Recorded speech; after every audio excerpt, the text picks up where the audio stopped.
सुप्रभात बच्चों।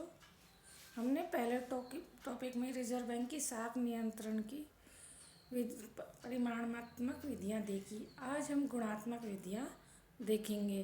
Qualitative method of credit control. इसमें पहला है चयनित साख नियंत्रण। चयनित साख नियंत्रण के अंतर्गत जो रिजर्व बैंक होते हैं वो बैंकिंग कंपनी अथवा किसी एक बैंकिंग कंपनी को विशेष लेन देन अथवा विशिष्ट श्रेणी के लेन देनों की मनाही भी कर सकते हैं और पर्टिकुलर यह आदेश दे सकते हैं कि आप इनको ऋण दीजिए। तो इसके पीछे कई मना करने के पीछे भी रिजर्व बैंक के कई उद्देश्य होते हैं कि जिससे आवश्यक खाद्यान्न तथा कच्चे माल के सट्टे संग्रह व मुनाफाखोरी के लिए दी जाने वाली साख सुविधाओं पर प्रतिबंध लग सके, यानी कि सटोरी और मुनाफाखोरी और काला बाजारी ज़्यादा ना बढ़े। इसलिए बैंक ये डिसाइड कर देता है कि इन चीज़ों के लिए आपको लोन बिल्कुल भी नहीं देना है। इसमें जिससे काला बाजारी और सटोरियों के चक्कर में होने वाली वृद्धि को रोका जा सके और मात्रात्मक नियंत्रण को प्रभावशाली बनाया जा सके। तो जो चयनित साख है उसके अंदर है कि भाई सटोरिये काला बाजारी इन सबको रोकना है। रिजर्व बैंक ये मना कर देता है कि इसको आपको देना है और इसको नहीं देना है।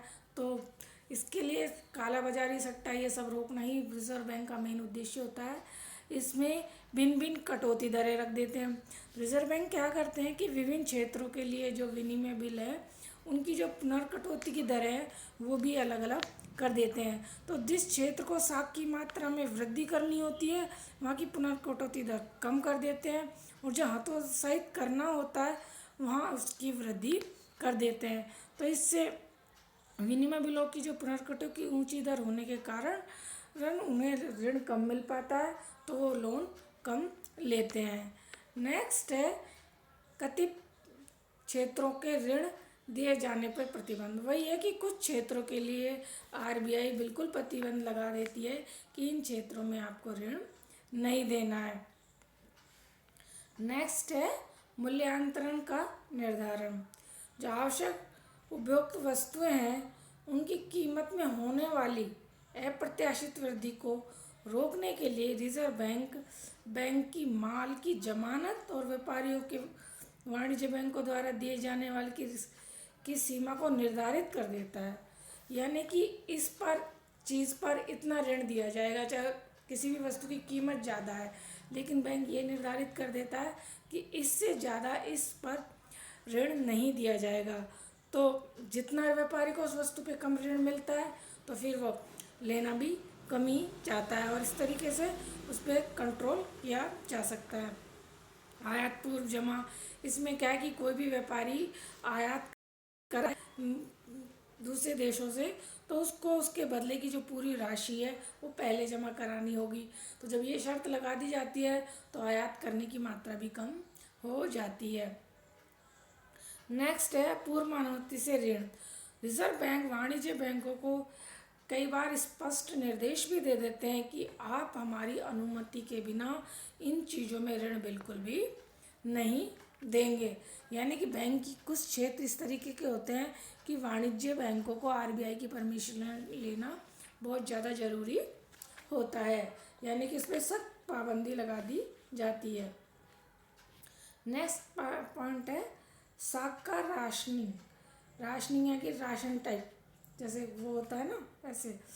तो साख नियंत्रण की इस विधि के अंतर्गत रिजर्व बैंक वाणिज्य बैंक को दिए जाने वाली कुल साख को विभिन्न उद्योगों क्षेत्रों एवं व्यवसायों के बीच वितरण कर देते हैं, डिस्ट्रीब्यूट कर देते हैं कि इस क्षेत्र को इतना ऋण देना है, इसको इतना देना है, इसको इतना देना है। तो व्यापारिक बैंक बाउंड हो जाते हैं और उसी हिसाब से वो ऋण देते हैं।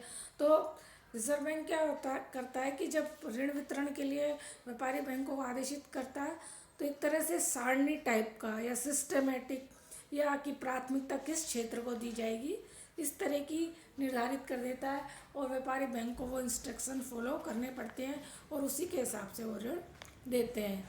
नैतिक अन्वयन या दबाव।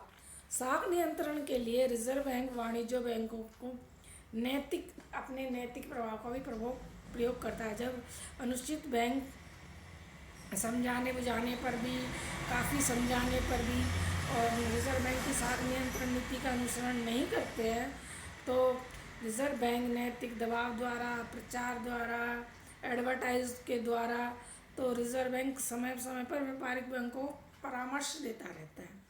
अगर वो नहीं मानते हैं कि रिजर्व बैंक के फॉलो को, तो रिजर्व बैंक उन पर कार्रवाई भी कर सकता है। तो यानी कि रिजर्व बैंक ये डिसाइड करता है कि आपको कितने ऋण किस क्षेत्र में कब कैसे देने हैं, कैसे वितरित करने हैं। तो ये सब कार्य आरबीआई द्वारा डिसाइड किया जाता है व्यापारिक बैंकों के लिए। तो ये रिजर्व बैंक का एक तरीका है साख नियंत्रण करने का, कि वो नैतिक दबाव डालकर कि भाई इस क्षेत्र में आपको देना है, इसमें नहीं देना, इस तरीके से साख का नियंत्रण कर लेगा। क्योंकि कोई क्षेत्र बहुत ज़्यादा प्रोग्रेस कर रहा है, कोई वृद्धि कर रहा है, और किसी क्षेत्र का बिल्कुल विकास नहीं हो रहा, तो इससे क्या होता है कि रिजर्व बैंक द्वारा राशनिंग करने से, नैतिक दबाव की वजह से पर्टिकुलर जो क्षेत्र डेवलप नहीं है उनको भी डेवलप हो जाते हैं, क्योंकि उस क्षेत्र में लोगों को ऋण आसानी से मिल जाते हैं, इंडस्ट्रीज वगैरह आसानी से खुल जाती हैं, तो लोगों को काम रोजगार सब कुछ मिलने लगता है। प्रत्यक्ष कार्रवाई बैंक द्वारा, भारतीय रिजर्व बैंक की जो भी साख नियंत्रण की नीतियाँ हैं जो हमने ऊपर देखी, कि उसकी सलाह माननी पड़ेगी, दबाव मानना पड़ेगा, और साख का जिस तरीके से आरबीआई चाहता है वैसे राशनिंग करना पड़ेगा। अगर ये सब चीज़ें व्यापारिक बैंक नहीं मानता है आरबीआई की, तो रिजर्व बैंक को प्रत्यक्ष कार्रवाई करने का अधिकार होता है। तो वह कोई भी वाणिज्य बैंक और रिजर्व बैंक आदेश की पालना न करने पर प्रत्यक्ष कार्रवाई कर सकता है, उस बैंक को बंद भी कर सकता है, और उस बैंक को अन्य बैंक में भी विलय कर सकता है। तो आरबीआई द्वारा 1992 में बैंक ऑफ कराड़ को बंद करने का निर्णय लिया गया था, और मेट्रोपॉलिटन कोऑपरेटिव बैंक को कामकाज पर प्रतिबंध लगा दिया था प्रत्यक्ष कार्रवाई के द्वारा। इससे क्या है कि रिजर्व बैंक के सारे इंस्ट्रक्शन व्यापारिक बैंकों को फॉलो करने पड़ते हैं। धन्यवाद।